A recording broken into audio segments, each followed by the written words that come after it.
My name is Bethany. I am 27 years old. My life is hard.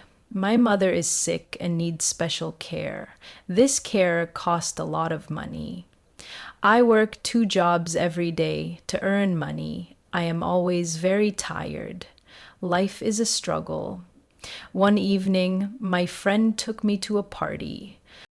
It was a very big party in a beautiful house. All the people there were rich. Then I saw Mr. Ronald Harper. He wore a dark, expensive suit. He looked at me for a long time. I did not know why a man like him would look at me. When the party finished, it was late and it was raining. Mr. Ronald came to me. He asked, "Do you need a ride home?"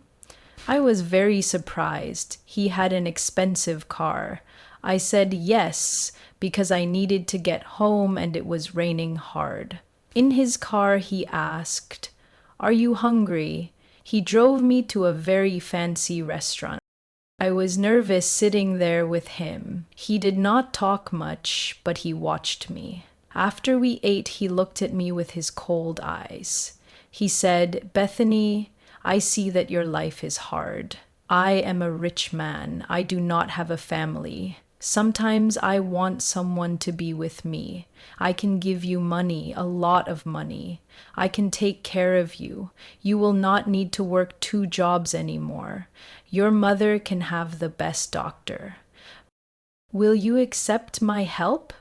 His words were shocking. My mind told me this was not right. This was strange. But I thought of my mother. I thought of my hard life and all the bills. I looked at Mr. Ronald. He did not smile. He just waited. He was offering me a new life. It felt like a dream, but also very dangerous. It was a life with a rich man I did not know. I had to give him an answer. I said yes to Mr. Ronald. I accepted his offer. My life changed very fast. One day I was working 2 jobs. The next day I was in his world. It was full of money and luxury. He had a private plane. We went to different countries. We stayed in big, beautiful hotels. He bought me many things. Nice clothes, expensive shoes and jewelry, gold and diamonds. My new home was a very big house. Mr. Ronald told me the rules of this new life. He said, "I want company, Bethany, not love. Be loyal to me. Do not ask me about my business. My work is my work. It is not for you to know." Then he gave me a paper. It was a contract. It said I would live with him and be his companion. It said he would give me money every month, a lot of money. It also said I must not talk about our life to anyone. I signed the paper. It felt strange. It felt like I was selling myself.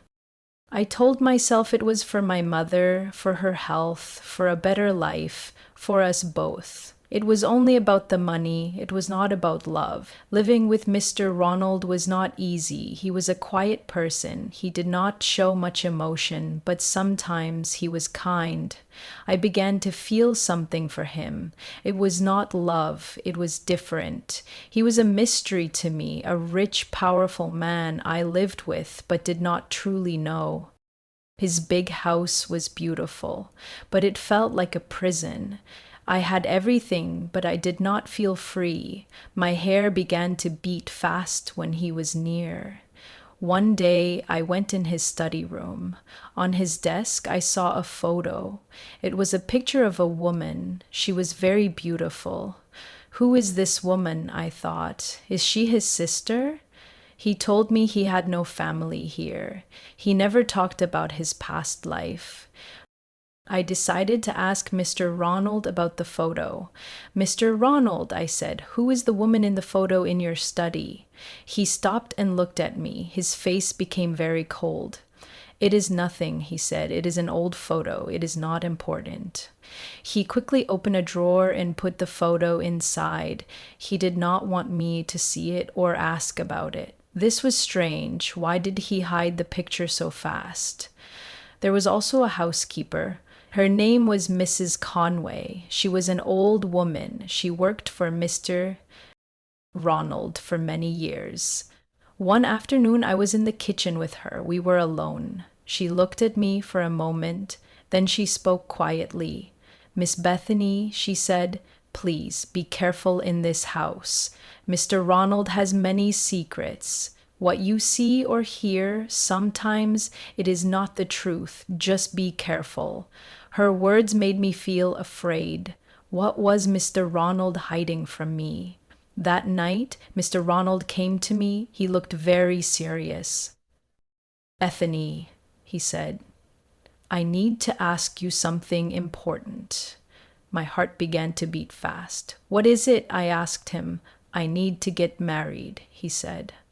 What? Married to me? But you said, I began to speak, but he stopped me. It is not a real marriage, Bethany, he said. Not for love. It is for business only. I need a wife on paper for a new deal. It will help my company very much. It will be a marriage just on paper. Nothing between us will change. You will still live here. I will still give you money. You will be my wife, only in name. Will you do this for me? For us, a marriage not for love, only for his business. It felt very strange, but I said yes. The wedding was very small. There was no family, no friends. It was just Mr. Ronald and me. A lawyer and Mrs. Conway were also there. I wore a beautiful white dress, but I did not feel like a bride. I was not happy. I felt like I was signing another contract that tied me to him. I married Ronald Harper that day. Life after the paper marriage felt strange. I was Mrs. Harper now. I went with him to some events. Many people looked at us, the young wife and the rich businessman. I tried to look happy, but inside I felt empty. I felt sad. It was not my real life. I was his wife, but only on paper, and that felt very lonely. One day I went to Mr. Ronald's office. I brought him lunch. When I arrived, I heard a loud noise. A woman was shouting. She was very angry. He promised me, she shouted. He promised to marry me. I stopped walking. Who was this woman? Why was she shouting about Mr. Ronald? Then she saw me. Her face became redder. She pointed her finger at me. You, she screamed, you took my life. He was with me for many years. He promised he would marry me. But you came and took everything. Her name was Nancy. She was shouting about Mr. Ronald promising to marry her. This was the woman he was with before me. He told me our marriage was only for business, but he promised this woman a real marriage. I felt hurt. I went home. When Mr. Ronald Harper came home, he said nothing about Nancy. He acted like nothing happened at all. Later, I saw his phone. There were messages from other women.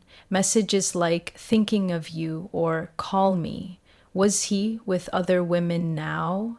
Even after marrying me, I felt lost and very sad. What else was he hiding from me? I could not live like this.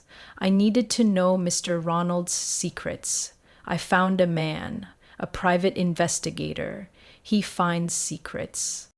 I gave him a lot of money. Money Mr. Ronald gave me. I used his money to find out about him.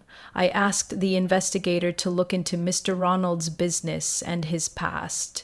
The investigator found many bad things. He told me Mr. Ronald's money came from bad deals, not legal business. He used companies to hide money. He used different names, and he used women to help him cover his tracks. The investigator said, Mrs. Harper, your marriage is real in law, and because of the papers you signed, one of his companies, a big one, is now legally yours. Mr. Ronald cannot take it back without your permission. Mr. Ronald put it in your name when you married. Maybe he planned to take it back later, but right now it is yours. I did not know this. Mr. Ronald never told me. He was a dangerous man. His money was dirty. He used people like me. He did not want me to have power, but he made a huge mistake. He gave me power. He did not know I knew the truth. I was not sad or afraid anymore. I decided to play his game. Now, in public, I acted like the perfect wife. I held his arm. I looked happy and loving. Mr. Ronald liked this. He thought I was doing what he wanted. But when I was alone in the big house, I worked. I read about his business. How did he make money? What were his plans? I hired people to help me understand the papers. I was not just a stupid wife. I was making a plan to escape his life. A year passed. It was the day of our anniversary. 1 year since the paper marriage, Mr. Sir Ronald came home. "Happy anniversary, Bethany," he said. I looked at him. I was no longer afraid. "Ronald," I said. I used his first name. He looked surprised. "I know," I said. "You know what?" he asked. "I know about Nancy," I said. "I know about the other women. I know about your dirty business. I know about the company you put in my name when we married.